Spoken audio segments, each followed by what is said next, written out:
안녕하십니까 시청자 여러분, 박정호입니다. 네, 금요일입니다. 불금이라고 인사를 드리고 싶지만 코로나19 상황 때문에 저희가 무작정 금요일을 좋아할 수만은 없습니다. 너무나 고통을 받고 있고 힘들어하고 있는 상황이기 때문에 더 힘내시라, 조금만 더 버텨보자, 이런 말씀으로 시작을 하겠습니다. 자, 오늘은 금요일입니다. 금요일마다 저희가 이분을 이제 만나려고 합니다. 김한정 민주당 의원 나와 있습니다. 예, 안녕하십니까, 안녕하세요. 의원님? 예. 네, 반갑습니다. 바른말 고운말을 일삼는 국회의원 무한정 김한정입니다. 네, 지역구가 남양주 예, 남양주 을구 을이죠, 예, 맞아요. 진저보남 별내입니다. 음. 예, 25만 명. 네, 서울 노원구하고 딱 붙어 있어요. 그래서 노원구 분들이 많이 이사를 오셨어요. 그렇군요. 예, 그래서 제가 지지도가 올라갈수록 네. 우원식, 김성한, 예. 고용진 지지도가 빠집니다. 또 그런 상관관계가 있군요. 그래요. 야, 이 노원구에 계신 분들이 남양주로 가고 있어서 민주당 의원들 긴장하고 있다. 그 상황인데, 남양주 좀 동네 분위기 좀 어떻습니까? 우리 어려우시죠? 계속 발전하고 있습니다. 네. 내년에는 지하철 4호선이 이제 네. 개통이 되기 때문에 음. 지금 조금 문제가 생겨서 조금 지연이 될지 모릅니다. 네.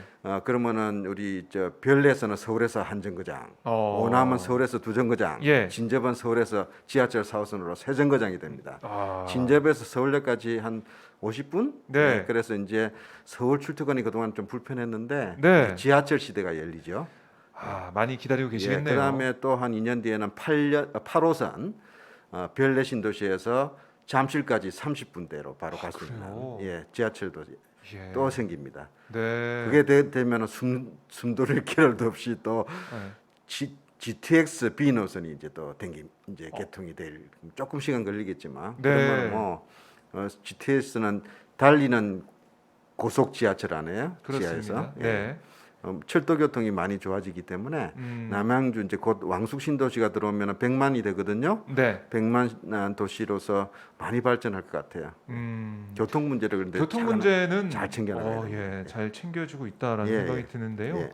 코로나19 상황 때문에 지역 주민들은 많이 좀 힘들어하시죠, 요즘에는. 그렇죠. 지금 네. 좀 심각합니다. 우리 국민들이 잘 버텨주고 또 방역 또 공무원들 최선을 다하고 있는데요. 네. 전 세계가 이런 일을 겪어본 지가 좀 경험이 없잖아요. 네. 우리도 예측을 못 하겠어요. 그러나 단단히 대비해 나가고 잘 이겨내가면은 우리 국민들은 정말 어려우면은 합심합니다. 네. 20년 전 외환위기 왔을 때 금모으기 촥 하니까 저 나라가 왜 저래? 외국에서 돈 빌려주겠다고 그랬잖아요. 그래서 빨리 외환위기 극복했지 않습니까? 그렇습니다. 우린 지금 K 방역 선방하고 있잖아요. 네. 외국에서 사실 부러워해요. 부러워하죠. 이렇게 록다운 안 외국에서는- 하고 이렇게 그래도 네. 확진자 몇만 명이 외국에서 나오고 예, 있는데 우리는 그래도 컨트롤을 100명 되지 하고 않습니까? 있으니까. 그럼요. 예. 네. 그러니까 이 IMF 외환위기 말씀하셨는데 지금 코로나19도 국난이다라고 민주당에서 보고 극복하기 위해서 열심히 노력을 하고 있는데, 그래서 당의 코로나 국난극복위원회가 확대 개편이 됐습니다. 예. 보니까 김한정 의원이 총괄 부본부장으로 또 임명이 됐네요. 예. 어떤 일 하시는 겁니까? 이 코로나 국난 극복위원회는 네.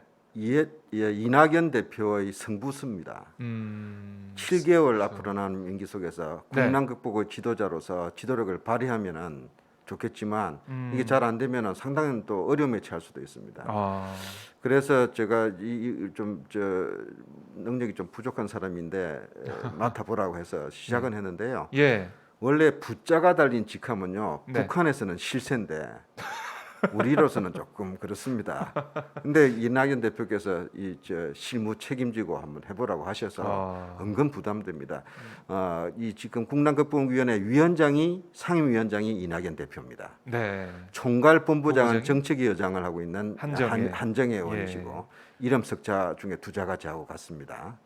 제가 한정혜 우리 총괄 본부장을 모시고 네. 부본부장을 맡았고요. 네. 또 총괄본부와 함께 그 밑에 세 추진본부를 넣었습니다.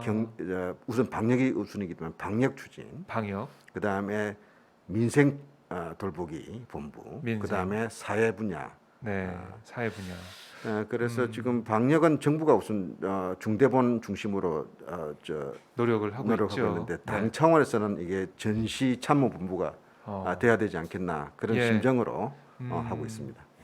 자, 이 코로나 국난국복위원회를 통해서 민주당이 이 선도적인 역할을 방역뿐만이 아니라 민생과 네. 또 사회적인 문제까지 챙기겠다라는 거고요. 예, 이낙연 대표께서도 국민들이 불안해하고 두려워하는 부분을 선제적으로 예방적으로 당이 움직여야 된다. 네. 그리고 공무원들한테 모든 것들을 맡기는 것이 아니라 국민이 참여하고 국민의 시각 속에서 또 그분들의 입장에서 네.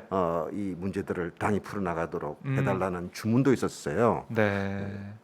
저희가 이 활동은 뭐 저희가 매주마다 한번 체크를 한번 해보도록 하고요. 예. 코로나19가 이제 2.5단계 수도권의 사회적 거리두기 2.5단계가 이번 주에 좀 완화가 되느냐 안 되느냐. 예. 이게 좀 많이 걱정하시는데 이 두 자릿수로 팍 안 내려와가지고 예. 지난 아쉽습니다. 8월 중순 이후에 대지진이 한 번 있었죠. 네. 300명 이상으로 갑자기 늘었는데 지금은 100명대로 네. 떨어지기는 했습니다. 그런데 작은 지진들이 있습니다. 또 앞으로 가을에 새로운 파고가 올지도 모릅니다. 그러게요. 안심할 수가 없죠. 예. 예, 저희 방역에 개인 방역에 다시 한번 신경 써달라 이 말씀을 시청자 여러분께 드리겠습니다. 뉴스 런너님 저 애청자께서 무한정 김한정 지난주 방송 들으셔가지고 이 말씀 재밌다고 하시고요. 예스님도 말씀 참 잘하시고 재밌으신 김한정 의원님 이렇게 응원의 문자 메시지를 주셨습니다. 자, 이것도 여쭤볼게요. 이낙연 대표가 이번 주에 교수단체 대표 연설을 했습니다. 어떻게 들으셨습니까? 잘하셨죠. 제가 그 현장에 있었는데 네. 지금 20대 국회는 야유와 고성이 오갔습니다. 전혀 없었어요. 네, 그죠? 네. 야당도 경청하는 대표 연설을 했다. 이번에는 그게 의미가 있고요. 네. 또 이낙연 대표가 국민들의 신임 또는 신뢰 지지를 받는 여러 가지 이유 중에 하나가 그분의 품격 아닙니까? 네. 품격 있게 이야기를 했고 품격 있었다. 또 야당도 면전에서 거부할 수 없는 네. 합당한 이야기를 제시를 했고 또 협치라든지 우분투 같이 네. 하자. 지금 비상 상황 아니냐 하는 호소가 네. 좀 먹히고 있다고 보는데 어, 야당도 화답을 했죠. 예. 화답을 했고 야당도 상대적으로 20대 국회에 비해서는 차분하게 주호영 대표가 조영 원내대표가 다음날 했는데 했습니다. 좀 대표 연설만 보면은 21대 국회가 조짐이 나쁘지 않은데 네. 앞으로가 문제죠. 이제 앞으로가 네. 지금 어떤 게 문제입니까? 법안 처리 좀 해야 됩니다. 아. 여야가 크게 이기는 없는 거 좀 빨리 인생 법안들은 그냥 예, 처리할 수 있을 것 해야 같은데 되는데 바로. 예. 역시 야당은 국회를 정쟁의 그 운동장으로 삼겠다는 관성들이 아직 남아 있는 것 같아요. 야당이라서. 네. 야당이 또 대안을 제시를 좀 해줘야 되는데 좀 정치 공세, 흠집 잡기 네. 이런 쪽으로 안 나갔으면 하는 좀 간절한 소망이 하나 있고요. 예. 그다음에 지금 경제 전쟁, 방역 전쟁에서 실질적인 협력을 좀 해야 되는데 말로만 거들고 광화문 집회는 그냥 은근슬쩍 네. 피해 나가고 실제로 그쪽 당원들이 많이 가서 방역 정선 이 혼란에 가담을 했지 않습니까? 그런 걸 좀 음하게 당 내에서도 야당 내에서도 좀 문제를 삼아서 네. 좀 제대로 실천을 좀 해줬으면 좋겠다. 실천을 해야 예, 된다. 그런 생각을 하고 있습니다. 그러니까 이낙연 대표가 취임한 이후에 뭔가 여야 간의 협치 분위기가 있는 건 사실이에요. 하지만 그 분위기로만 되는 게 아니라 정말 성과를 내야 되는 거고 법안 처리가 돼야 되는 거, 정책이 만들어져야 되는 거니까 그 지켜봐야 되고 그 말씀하신 대로 김종인 위원장이 어제 개천절 집회 보수 단체도 있고 뭐 진보 단체도 있지만 개천절 집회 좀 자제해 달라 두 손 모아 부탁한다 뭐 이런 얘기를 했어요. 자제가 안 되죠. 그걸 해서는 안 된다고 이야기해야죠. 그리고 우리 그 당 차원에서는 당과 관계 있는 사람들이 거기 가면 엄단하겠다고 이야기해야죠. 엄단하겠다. 아니 그러니까 이게 문제입니다. 예.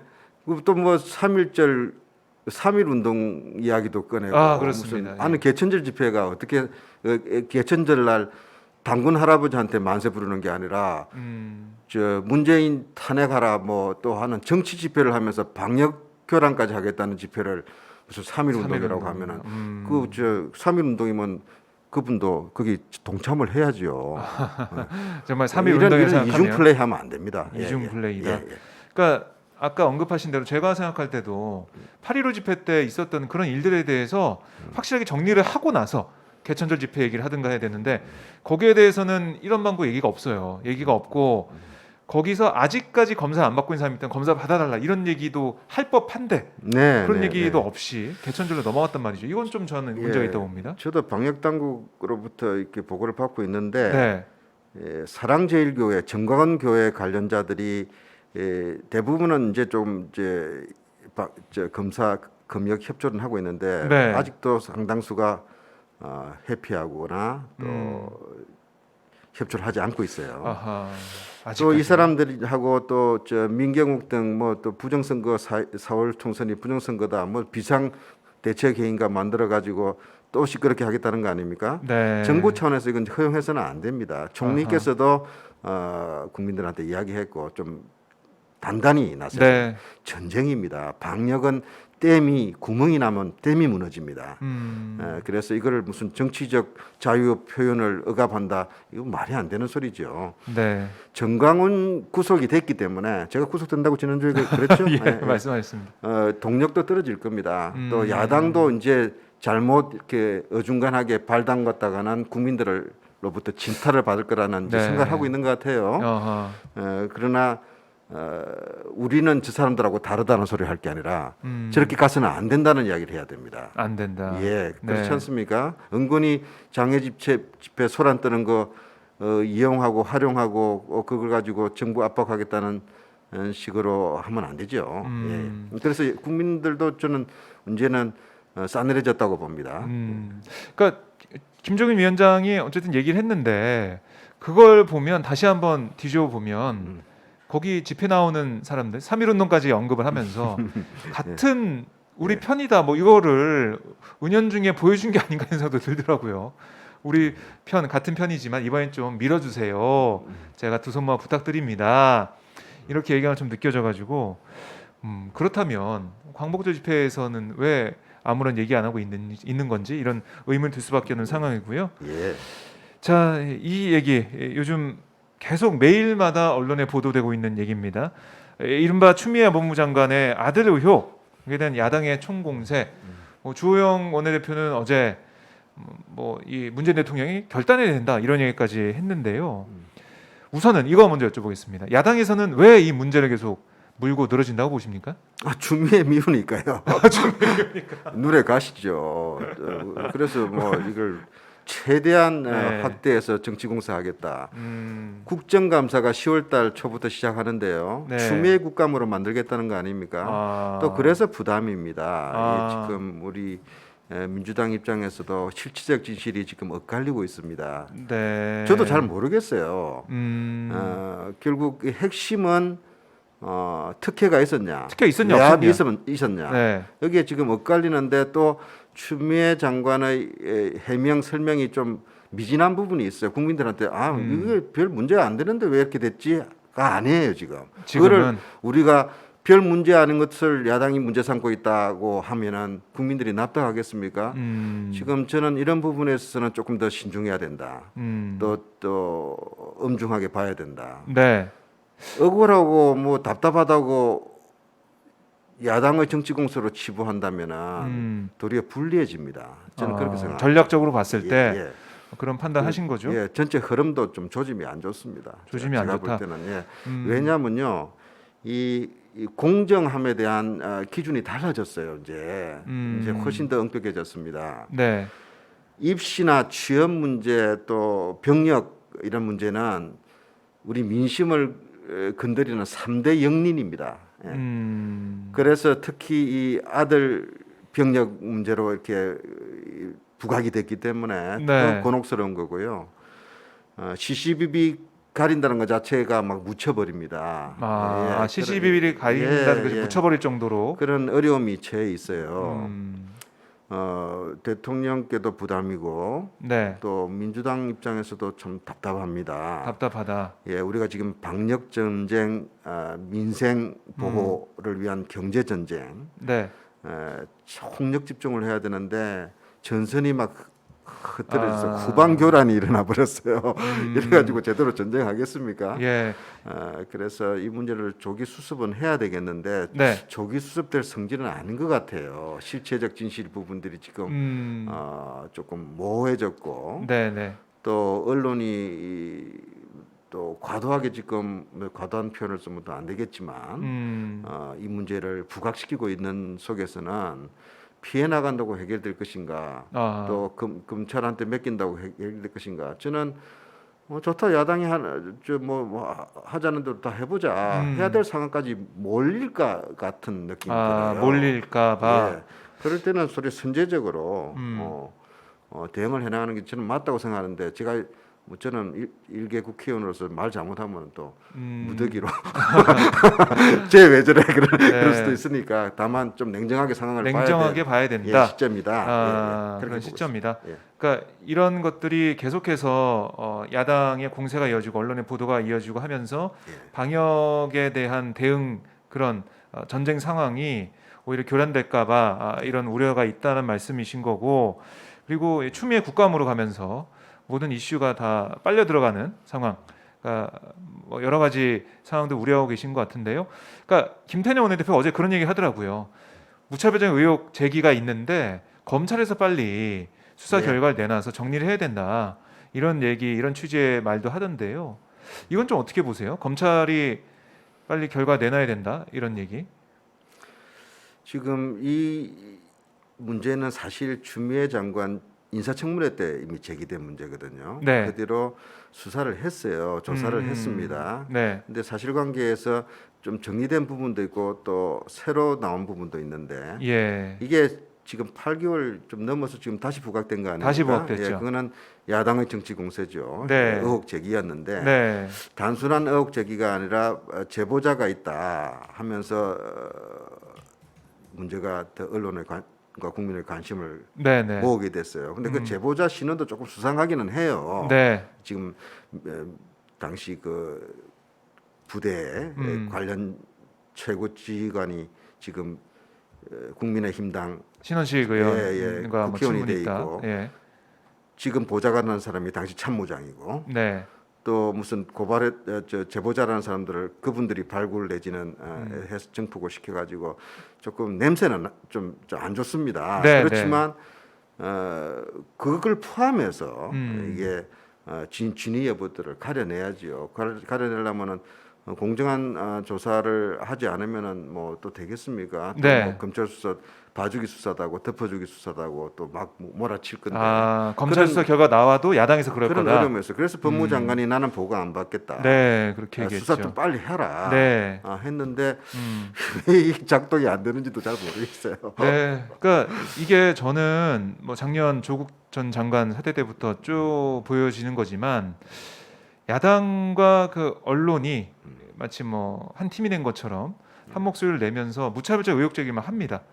막 해서 온통 도배가 되죠, 보도가. 그래서 어쨌든 조국 전 장관은 사퇴를 하고 바통을 이제 추미애 장관이 이어받은 건데 그 이후에 진행되는 정경심 교수 재판이나 이런 상황을 보면 하나씩 드러나고 있어요. 그러니까 검찰의 기소나 수사가 얼마나 무리했고 그리고 본질을 벗어난 것이 있었는지 알려지고 있는데 또 그렇게 될까봐 이번 추미애 장관 문제도 언론의 무차별적인 의혹 제기나 이런 걸로 좀 몰려가서 그냥 뭐 낙마하거나 이렇게 되면 또 검찰 개혁이 흐지부지 될까 이런 걱정을 하시는 것 같아요. 민주당 지지자분들이나 국민들께서는. 그렇습니다. 네. 지금 사실 검찰 개혁의 추미애 장관의 그런 배짱과 그 돌파력 네, 이 좀 먹혔거든요. 그렇습니다. 근데 그러니까 또 야당도 더 세게 나오는 겁니다. 아하. 추미애 낙마를 표적을 했어요. 네, 이런 상황에서 우리가 또 추미애 장관은 지금 할 말이 있어요. 억울한 부분이 있고 본인이 해명해도 할 말이 안 많긴 들어- 많겠죠. 근데 안 또 들어주는 부분들이 수사 있고. 중이니까 예, 예. 얘기를 못하는 부분이 있는데 이런 상황이기 때문에 상당히 좀 난감한데 어, 저는 여하튼 결론적으로 그렇습니다. 실체적 진실을 규명하는 것은 시간이 걸립니다. 네. 생각보다. 네. 그리고 또 여러 가지 복잡한 과정이 필요합니다. 심지어는 조국 장관 같은 건 지금 법정에서 지금 아직까지 다투고 있지 않습니까? 네. 가려야 되는. 그런데 또 이런 정치 행위이기 때문에 이게 국정 운영의 새로운 돌발 변수로 한다면은 추미애 장관 본인 스스로가 굉장히 괴로울 거예요. 아하. 부담스럽고 예. 본질을 흐리게 만드니까. 본질 흐리게 만드는 상황 예. 오히려 그러니까 그런 점들 그러니까 국정 과제가 흔들리고 네. 오히려 본질이 흐려질까봐 그걸 걱정하시고 있는데 저희 시청자분들 얘기는 뭐 이런 의견들이 올라오고 있습니다. 추미애 장관이 낙마하면 누가 좋을까? 개혁 반대 세력들의 미소가 훤하다. 뭐 이런 말도 하고 계시고요. 그 조국 장관 저는 혼자 버티게 하지 마세요. 뭐 이런 얘기도 있고 여러 가지 의견을 주고 계십니다. 추 장관이 끝까지 검찰개혁 완수해서 정의를 바로 세워주세요. 이런 여러 가지 의견들이 올라오고 있는데, 그러니까 민주당 내에서도 이걸 가지고 좀 토론을 하거나 여러 가지 의견을 좀 모으는 과정도 필요해 보이고요. 국민들의 뜻이 어디에 있는지 또 검찰 개혁을 어떻게 추진해 갈지 이런 여러 가지 것들을 고민하는 시기가 됐다고 생각해요.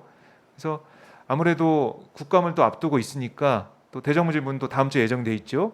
이걸 앞두고 의견 교환이 있을 거로 생각을 합니다. 하나만 덧붙이면요.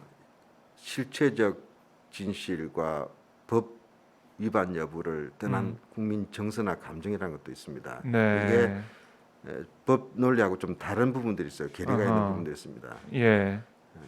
그래서 정치가 어려운 겁니다. 아하. 지금 실체적 진실에 대한 관심보다도 추미애 장관이 청탁했냐, 전화했냐, 외압했냐 하는 게 사실은 더 큰 문제고 또 왜 이전에는 이야기 안 했냐, 네. 또 보좌관이 뭐 전화를 했다면서 뭐 이런 이야기 자꾸 나오면서 좀 궁지에 몰린 부분이 하나 있어요. 그다음에 군대를 안 가도 되는 사람이 갔는데 이만한 일로 이건 아닙니다. 네, 이거는 저는 좀 내용을 잘 몰라서 대응을 그렇게 했는지는 그런 얘기가 뭐 나오기도 했죠. 예, 지금 거의 20일 동안 집에서 뭐 요양을 했다는 건데 병원에 입원한 것도 아니고 이런 부분들은 네.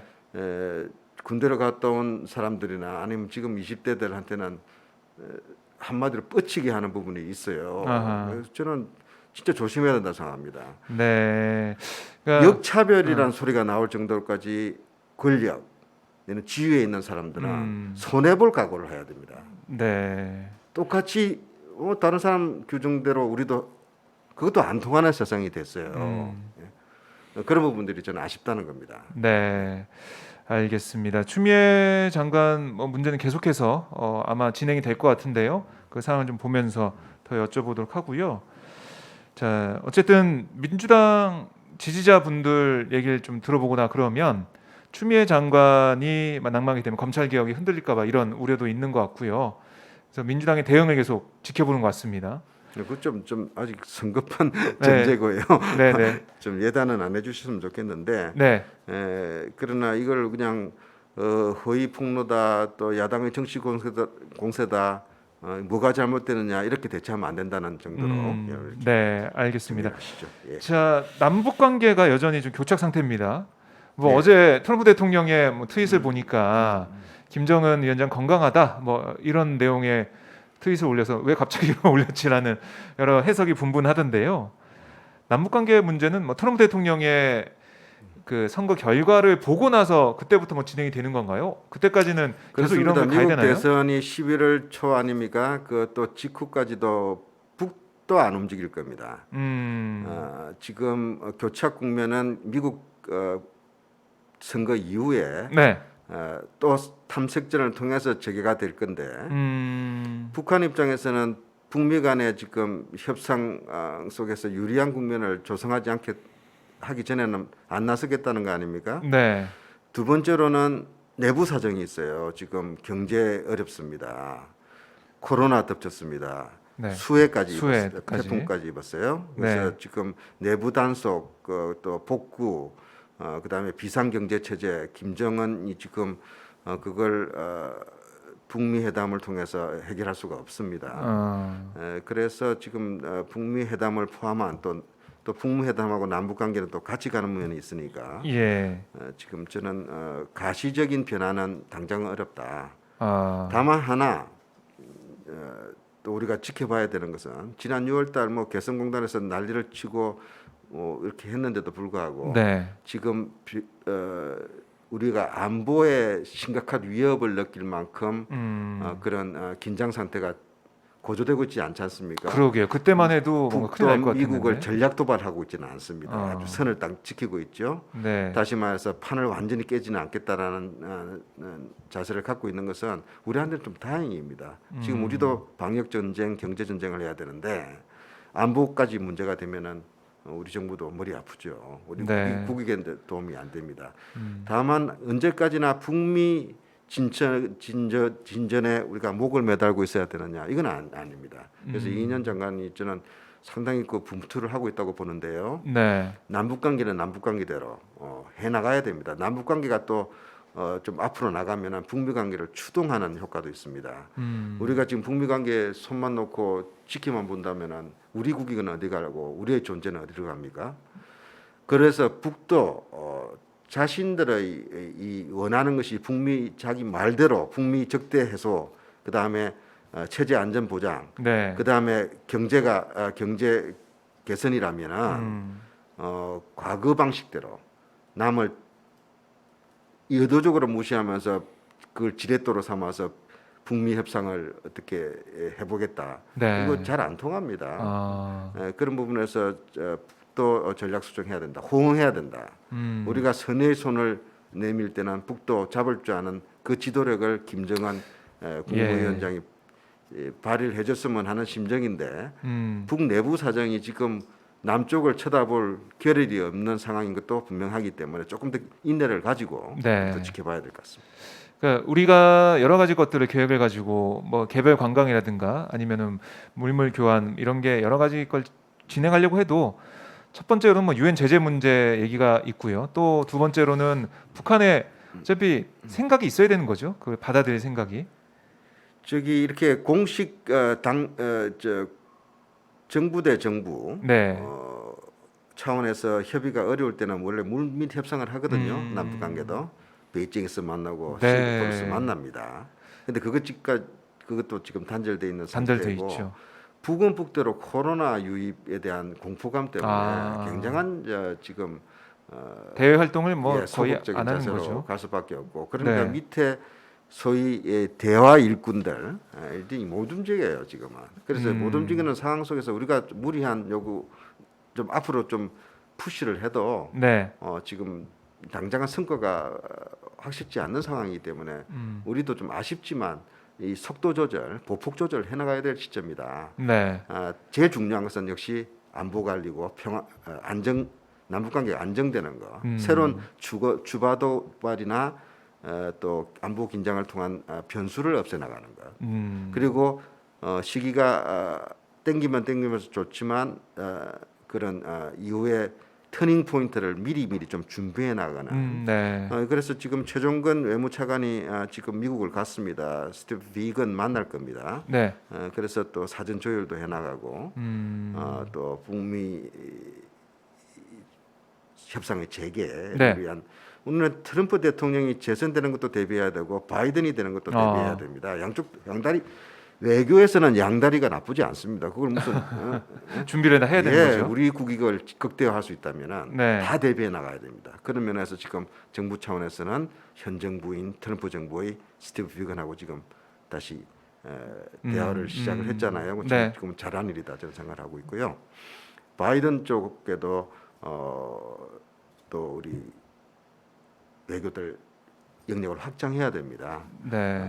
어떻게 할지 모르니까요. 미국 대선이 좀 불확실하기 때문에 준비를 해야 되는 거고 그런 준비를 통해서 만약에 이제 물가가 튀었을 때 우리가 준비한 것들을 다 쏟아부을 수 있었으면 좋겠다는 생각이 들고요. 이인영 장관의 의지가 확고하니까요.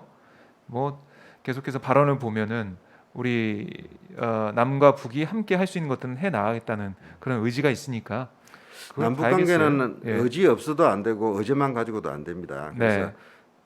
이인현 장관도 저도 잘 알지만 네. 그 본인이 답답할 거예요. 본인도 지금 장관 되고 난데 성과를 좀 내야 되는데 자꾸 암초들이 있으니까. 근데 이건 개인의 의지와 장관의 그런 정치력으로 해결될 수 있는 부분들이 아닌 게 많기 때문에 너무 조급하게 생각하지 않았으면 하는 예. 주문을 드리고 싶습니다. 네, 꾸준히 조급하지 않게 예. 천천히 좀 해 나간다면 남북 문제 제가 볼 때는 글쎄요, 뭐 앞으로 쭉 길게 보자면 잘 풀릴 수밖에 없다는 생각을 하니까요. 여러분들도 너무나 조급한 마음보다는 지금 우리가 현상 유지라고 할까요? 평화 유지를 하고 있는 이 상황에 집중해야 된다는 생각을 하게 됩니다. 자, 의원님 이제 또 일정 때문에 가셔야 되는데요. 코로나19 상황 뭐 주말 지나고 다음 주에 어떻게 될지 모르겠지만 당에서 국난 극복을 위해서 총괄 부본부장으로서 역할을 잘 실세 해주셨으면- 부부문장 실세 부본부장으로서 역할을 잘 했으면 좋겠습니다. 저 최선을 다하겠습니다. 이 다음 주의 제일 쟁점은 네. 4차 추경입니다. 아 맞아요. 그 얘기를 신속 딱 처리해야 드렸네요. 효과를 봅니다. 여러 가지 아쉬운 점이 있습니다. 또 네. 문제점도 있을 겁니다. 완벽한 정책 없습니다. 아하. 지금 전쟁인데 비상 조치인데 어떻게 평사처럼 모든 걸 다 완벽하게 선별 맞춤형 최대의 효과 네. 정책 의지는 그 방향은 그렇지만 또 아쉬운 점들이 있거든요. 그걸 네. 보완해 나가면 또 됩니다. 아. 그래서 내주는 추경 처리 그리고 추석 대비해서 민생 구제 이 부분들을 네. 그리고 방역 더 튼튼히 하는 부분에 최선을 다해야 될 것 같습니다. 네, 알겠습니다. 자, 오늘 말씀 잘 들었고요. 다음 주에 다시 뵙도록 하겠습니다. 네, 네. 예, 다음 주에 뵙겠습니다. 고맙습니다. 감사합니다. 네. 예. 자, 지금까지 김한정 의원 만나봤습니다. 코로나19 상황 엄중합니다. 민주당이 국난 극복을 위해서 다시 조직을 개편하고 또 4차 추경도 처리하려고 하는데 이 국민의 힘에서 어떻게 나올지 김종인 위원장이 꼼꼼히 살펴보겠다고 했는데 그게 혹여나 뭔가 발목 잡기처럼 변하지 않을까 좀 우려가 되지만 다음 주 상황을 지켜보도록 하겠습니다. 자, 오늘 방송 이것으로 좀 마무리하고요. 다음 주에 월요일에 다시 뵙도록 하겠습니다. 고맙습니다.